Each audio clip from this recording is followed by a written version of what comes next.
Este podcast pertenece a la red Podcast SN.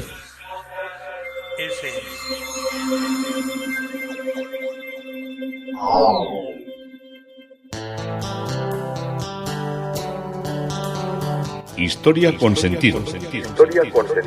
Un podcast realizado y presentado por Juan Carlos González.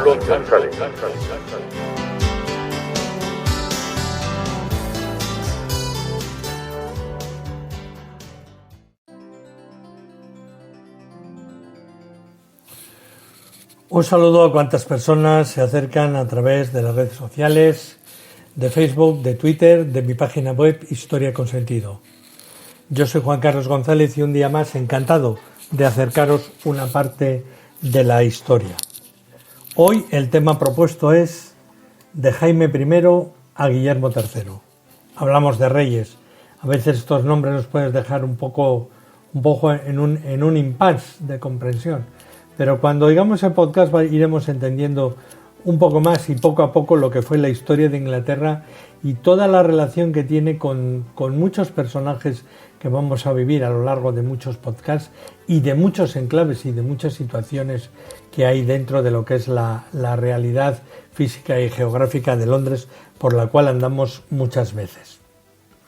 Si yo os digo Paul Newman, Meryl Streep y Jodie Foster, pues enseguida vais a entender que estamos hablando de un actor, de Paul Newman, y de actrices. Paul Newman ya me queda a mí un poco mayorcete.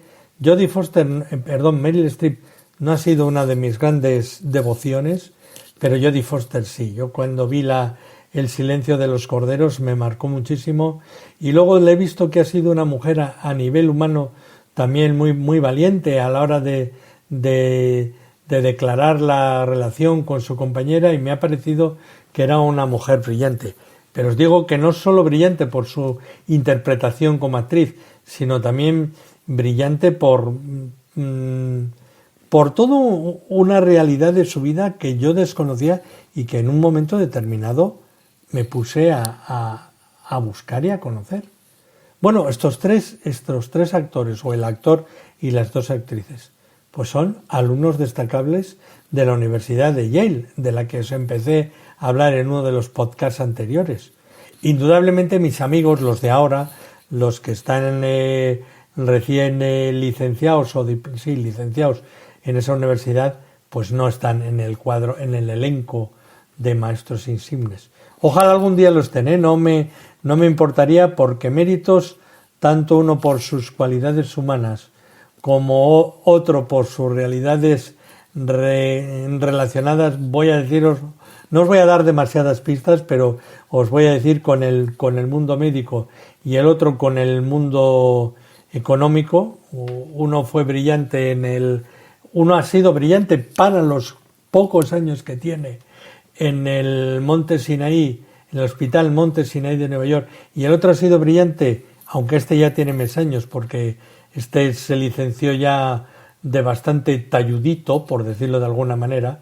Si me oye me pega con un jamón, que es una de las cosas. La última foto que me mandó iba con un jamón debajo el brazo, porque es un tío de gran tamaño y de gran conversación. Pues este es del mundo de las finanzas y fue uno de los gurús que trabajó en Wall Street. O sea que igual algún día me actualizo yo la Wikipedia de la Universidad de Yale y me sale. Y diréis, bueno, pero ¿por qué de que nos está hablando de la Universidad de Yale y luego nos ha hablado al principio de los reyes? Pues ya sabéis que todas las cosas las suelo llevar no a mi molino, o sí a mi molino, pero los molinos se mueven porque pasa un río. Y como hablamos de río, hablamos de Westminster y hablamos del puente de Westminster. ¿Por qué sale Yale con el puente de Westminster? Pues porque la Universidad de Yale tiene uno de los mejores museos de arte, de pintura de la época colonial, cuando Estados Unidos era Nueva Inglaterra y era el territorio equivalente a los 13 estados que acabaron separándose de ese reino, del reino de Inglaterra, y formando lo que ahora ya lo entendemos y sabemos qué es los Estados Unidos de América.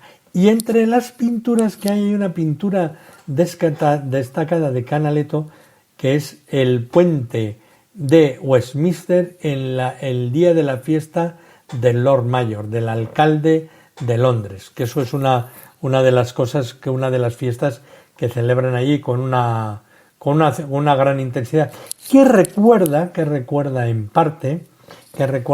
parte solo a lo que es la fiesta de los Dogos que se celebraba en Venecia, porque Canaletto era el gran pintor que representa a Venecia en lo que es la quinta esencia de lo veneciano, la podemos ver ahí. Mira, si no podemos ir a Venecia, que muchas veces pues puede pasar, como estamos ahora con el tema del capricho pandémico, podríamos decirlo, pues podemos recorrerla a partir de muchas vedutas, de muchas vistas de lo que es la ciudad veneciana, y vamos a recrearlas con tanta intensidad que si hacemos un libro o cogemos un libro de los cuadros de Canaletto y vamos mañana a Venecia, lo abrimos y las iglesias son exactamente las mismas. La calidez y la calidad con que las pintó, hasta las mismas ondulaciones que hace el agua en el Canal Reggio o en el Gran Canal, están representadas de una manera tan nítida, tan clara y tan real, por decirlo de alguna manera, que llegan a conmovernos. Ver Canaletto es ver Venecia. Ver Canaletto es también ver una parte de Londres muy interesante y que muchas veces acompaña a nuestras historias de la historia de Inglaterra. Pero antes os he hablado de vedutas, de caprichos, y algunos igual lo tenéis claro, pero el vedutismo, los vedutis, es un género pictórico que es muy típico en el Settecento italiano, en lo que es el siglo XVIII, y fue desarrollado sobre todo en la ciudad de Venecia. Las vedute son vistas generalmente urbanas, en perspectiva, donde se reproducen imágenes panorámicas de la ciudad. Fueron concebidas como recuerdos, casi como postales. En el fondo, la idea de nuestras postales es el vedutismo. Y estas postales eran para viajeros extranjeros, ya que describían con minuciosidad los lugares más típicos de Venecia. Canaletto fue uno de los mayores exponentes, así como Bernardo Bellotto, su sobrino Fernando Guardi y Luca Clavigers. En cambio, el capricho fue una derivación de la veduta. Es un tipo de representación que se basa en el paisaje también, pero esta representa mucho más cosas fantásticas, idealizadas, generalmente con como un motivo particular que nos llama la atención, que pueden ser ruinas, y a veces también puede ser cosas imaginarias. Hubo muchas pinturas que había partes que pensabas que era Venecia porque era un puente, pero luego decías, ese puente no existe.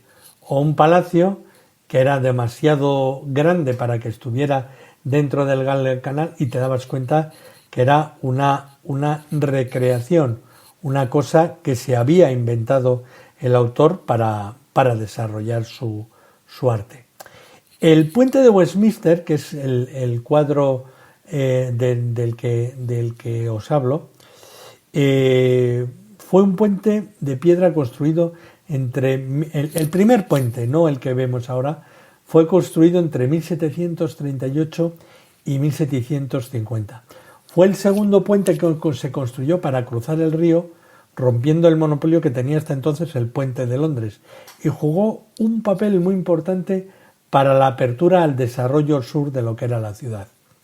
El puente actual fue diseñado por Thomas Page y se abrió en 1862, tiene una longitud total de 250 metros, una anchura de 26 metros y tiene 7 arcos que conforman un puente de metal con detalles gotizantes de Charles Barry, el arquitecto del Palacio de Westminster, y es el único puente sobre el Támesis que tiene 7 arcos y es el más antiguo en la zona central del río.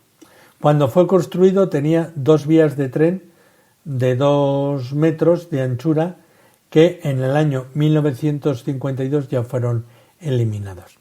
El color predominante de este puente es el verde, que es el mismo color de la tapicería de los asientos de la Cámara de los Comunes, que está en la zona del Palacio de Westminster más cercana al puente. Cuando veis ese puente del Big Ben, es la parte que en el edificio está la Cámara de los Comunes, color verde, las sillas verdes que las habréis visto. No en el otro lado, que hablaremos de ellas cuando hablemos del color rojo, que es el de los lores, que llevan esa especie de gran casaca roja, que eso es la parte de los lores. Bien, como os digo, el puente de Lambeth, color rojo, porque ahí están la Cámara de los Lores. En el año 2005 se llevó a cabo una completa remodelación que fue terminada en el 2007. Y esta remodelación tenía como finalidad devolver el puente a su antigua gloria, reemplazando planchas de metal y repintándolo por completo, y se une el Palacio de Westminster en el margen oeste del río con el Country Hall y el London Eye de la margen este, y ha sido durante muchos años el punto de llegada de la maratón de Londres. Entonces, si queréis tener una visión histórica del vedutismo, de los vedutas, podéis mirar el primer puente de Westminster, obra de Canaletto en 1746, cuando estaba recién terminado, y luego podéis ir a la orilla que está enfrente del Parlamento británico y ver desde allí el puente de Londres, el puente de Westminster, que es una vista magnífica. Y muchas cosas estaban pasando enfrente. El Palacio de Westminster, entre los parlamentarios, con los reyes, las peleas, el dominio. Ahora el poder del Parlamento británico es indiscutible, pero amigos y amigas, entonces no estaba tan clara la cosa.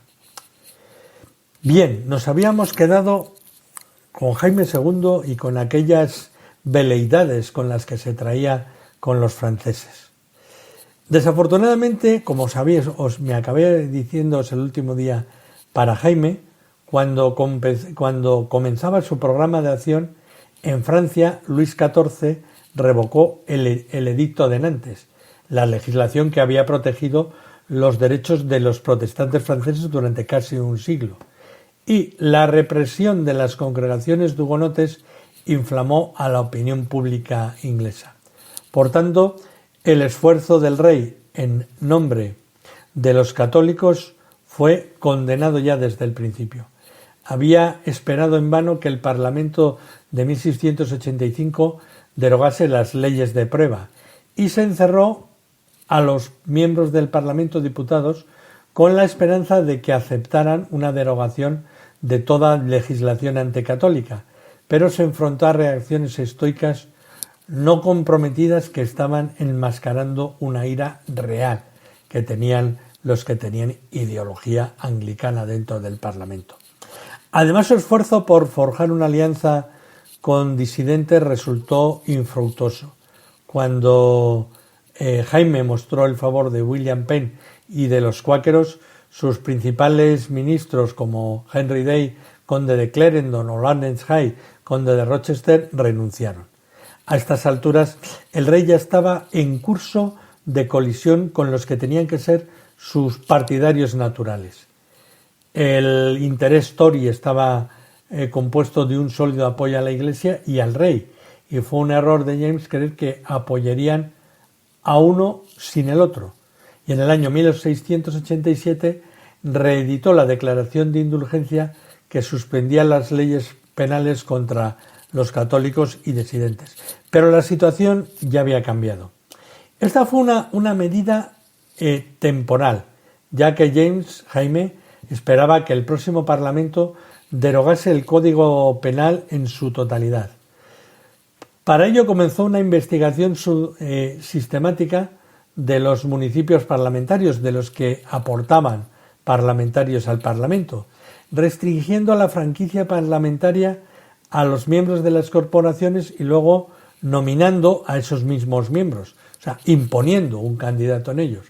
Y los agentes fueron enviados a los nuevos a interrogar a los alcaldes, a los que eran los tenientes, que serían como los jefes de comarca, y jueces de paz sobre su lealtad al régimen y la voluntad de votar por los diputados que derogarían las leyes de prueba.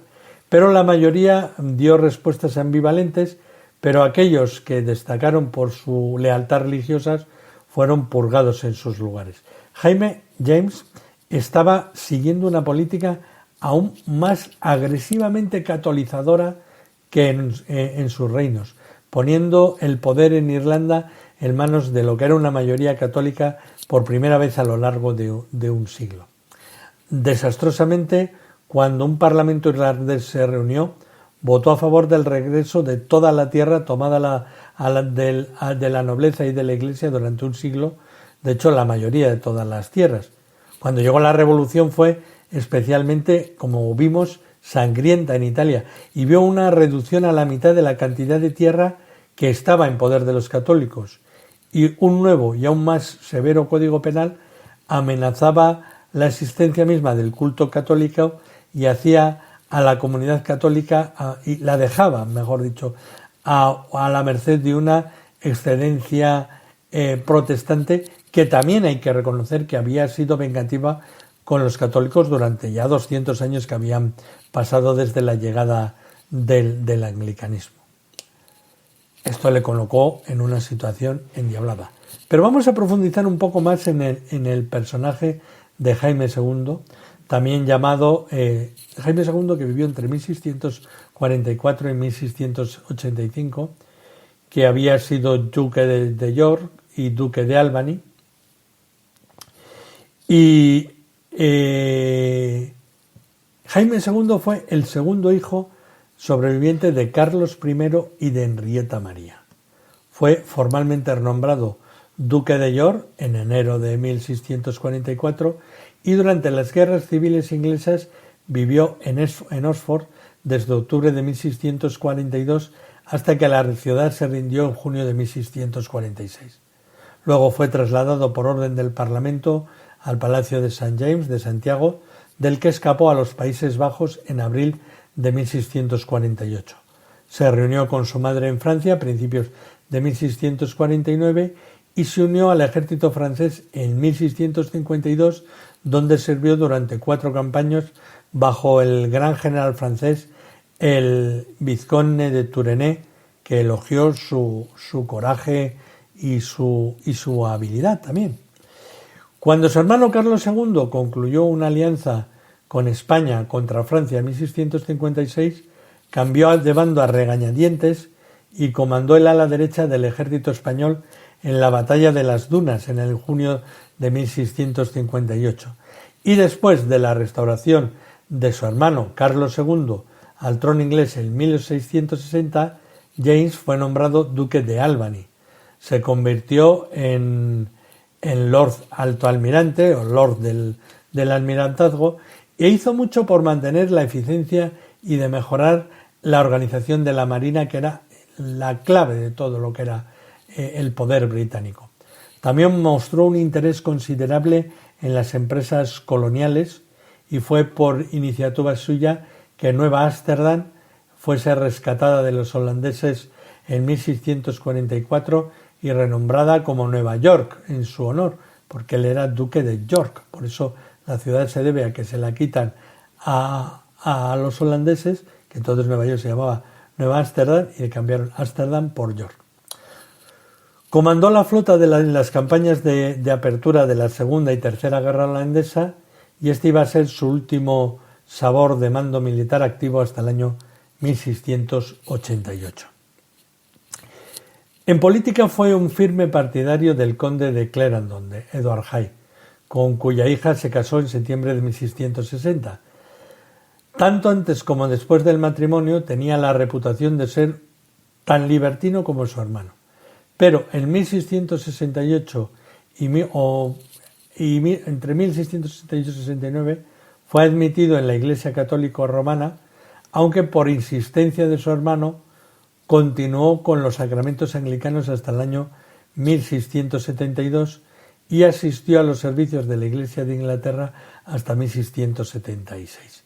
Carlos II también insistió en que sus hijas, las hijas de James, María y Ana, fueran criadas en la fe protestante. Nos parece una posible contradicción, pero él era garantizarse espacios. Él podía decir que se iba a hacer católico, decirle a su hermano que se lo hiciera, pero las hijas de su hermano las preparaba para relaciones con gente que fuera protestante.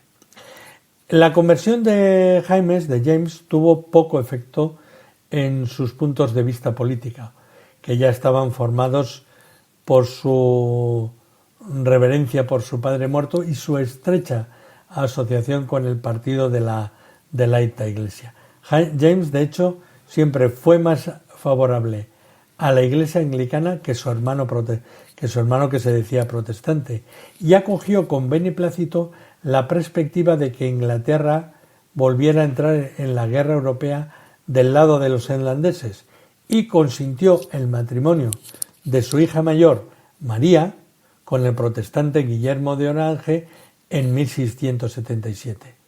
Durante la mayor parte de su vida, James fue el portavoz de los cortesanos anglicanos conservadores, que creían que sus puntos de vista sobre la monarquía y el Parlamento coincidían con los suyos, y que encontraban su naturaleza formal y sin humor más agradable que la genialidad resbaladiza que a veces tenía el rey y hermano Carlos, y que respetaba su franco reconocimiento de sus creencias religiosas. Sin embargo, en vista de la falta de hijos de la reina, la conversión del heredero presunto al trono despertó una gran alarma en el público general. Jaime renunció a todos sus cargos en 1673 en lugar de tomar un juramento anticatólico impuesto por la llamada ley de prueba y así dar a conocer su posición públicamente. Más tarde en ese mismo año, su primera esposa había muerto. El pueblo se ofendió aún más al casarse con una princesa católica romana, con María de Módena. En el año 1678, el catolicismo romano de Jaime, había creado un clima de histeria en el que se creía generalmente la historia inventada de un complot papal para asesinar a Carlos y ponerle a él, a su hermano, en el trono. De 1679 a 1681, 3 parlamentos sucesivos se esforzaron por excluir a James, de la sucesión por ley. Durante esta crisis, James pasó largos periodos en el exilio de Bruselas y en Edimburgo, pero debido en gran parte a su propia defensa tenaz de sus derechos, los exclusionistas, los que no querían que fuera rey, fueron derrotados. En 1682 regresó a Inglaterra y reanudó el liderazgo de los Tories anglicanos, cuyo poder en el gobierno local fue restablecido y aumentado por la remodelación de las corporaciones municipales y el gobierno de los condados a su favor. En 1684, la influencia de James en la política estatal fue primordial, y cuando finalmente llegó al trono el 6 de febrero del año 1685, con muy poca oposición abierta o incluso sin críticas, parecía probable que el fuerte apoyo de los anglicanos lo convertiría en uno de los reyes británicos más poderosos del siglo XVII. El nuevo Parlamento realista, que se reunió en mayo de 1685, votó a Jaime, un gran ingreso, y no parecía haber ninguna razón por la que no debería asegurar tiempo una tolerancia adecuada para sus correligionarios. Pero las fallidas rebeliones lideradas por el duque de Beaumont en Inglaterra y el duque de Argyll en Escocia en el verano de 1685, marcaron un punto de inflexión en esta actitud. La desconfianza de James hacia sus súbditos, concebida en la turbulenta década de 1670, se agudizó. Las rebeliones fueron reprimidas con gran ferocidad. El ejército se incrementó considerablemente y los nuevos regimientos fueron concedidos a oficiales católicos romanos que habían tenido experiencia militar en el extranjero y cuya lealtad a él le era indudable. Este último acto político provocó una disputa entre el rey y el parlamento, que fue provocada en noviembre de 1685 para no volver a reunirse. En 1686 se profundizó la división entre el rey y sus antiguos aliados, los Tories anglicanos, después de que varios de ellos hubieran sido reemplazados de su puesto, y los jueces de King's Bench, sobre el cambio de confesión de uno de ellos, de Gordon Holmes, encontraron a favor el poder del rey para excusar a los individuos del juramento de la prueba. Los católicos romanos fueron admitidos en el Consejo Privado y posteriormente en altos cargos de Estado. Se estableció una comisión por causas eclesiásticas para administrar los poderes de James como gobernador supremo de la Iglesia anglicana, y su primer acto fue suspender a Henry Copton, obispo de Londres, uno de los críticos más francos en la política real. Perdón. En 1687, James intensificó su política católica y despidió a sus cuñados anglicanos, el conde de Clarendon y el conde de Rochester. Magdalen College en Oxford fue entregado al uso de los católicos romanos y el nuncio papal fue acreditado oficialmente ante el Palacio de St. James, que era el Ministerio de Asuntos Exteriores, que sigue siendo. Y en abril, James emitió la llamada Declaración de Indulgencia, suspendiendo las leyes contra los católicos romanos y los disidentes protestantes por igual. En julio disolvió el Parlamento y en septiembre lanzó una intensa campaña para conquistar a los disidentes protestantes y con su ayuda asegurar un nuevo Parlamento más susceptible a sus deseos. Lo que sus deseos eran todavía no está claro. Algunos de sus enunciados sugieren una creencia genuina en la tolerancia católica como una cuestión de principios. Otros señalan el establecimiento del catolicismo romano como la religión dominante, si no exclusiva, del Estado.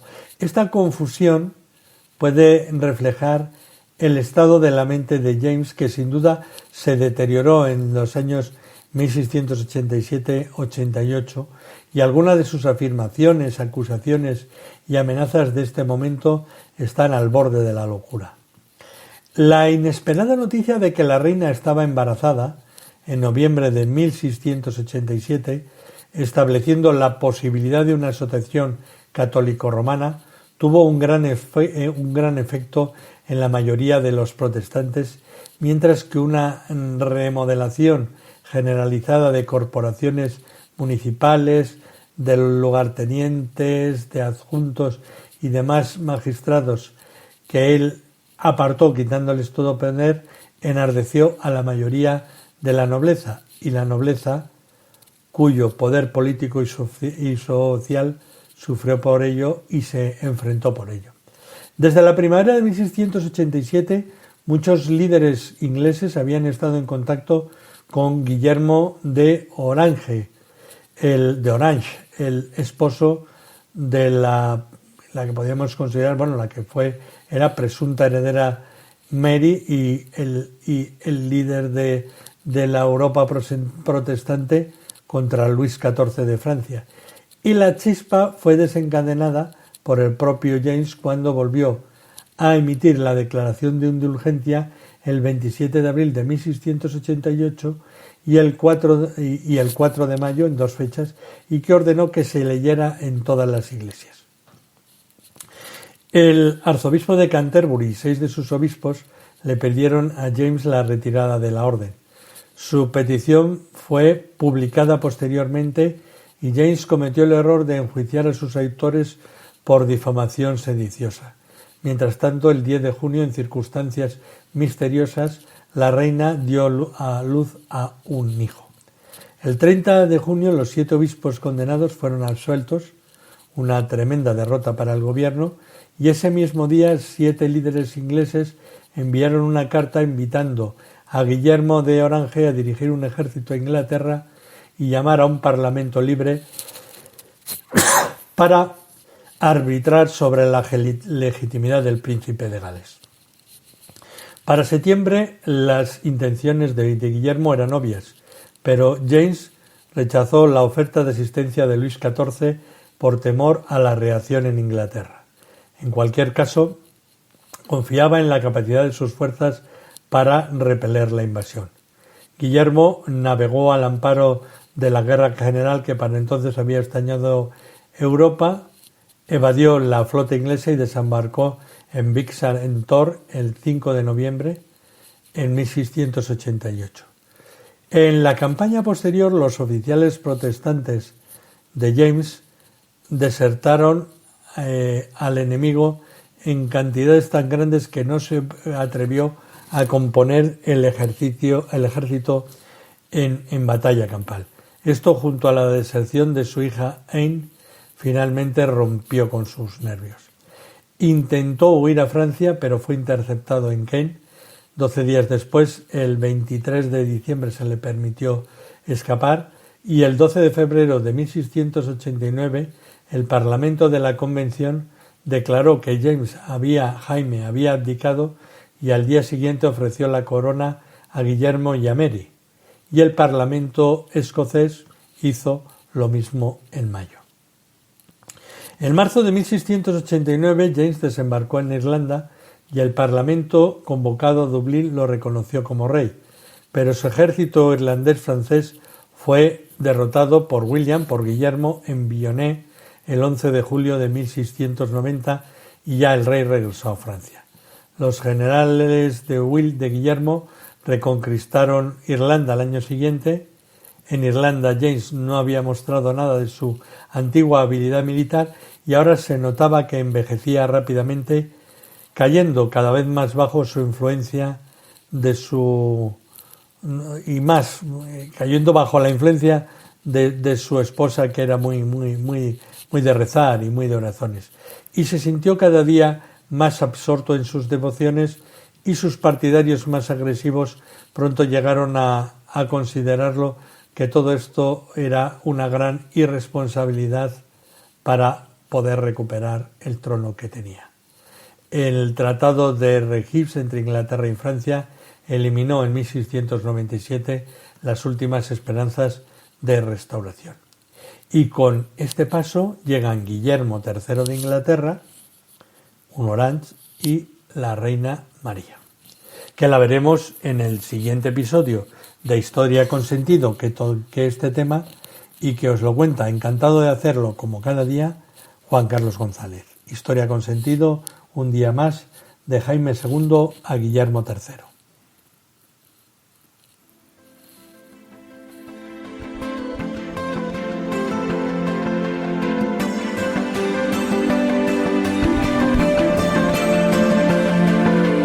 Hasta aquí un episodio más de Historia con Sentido.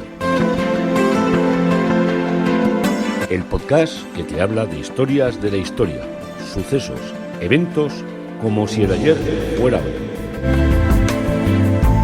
Síguenos a través de iTunes, Spreaker o iVoox. Contacta con nosotros por correo electrónico escribiendo a podcast@historiaconsentido.com. Nuestra web www.historiaconsentido.com. Y en Twitter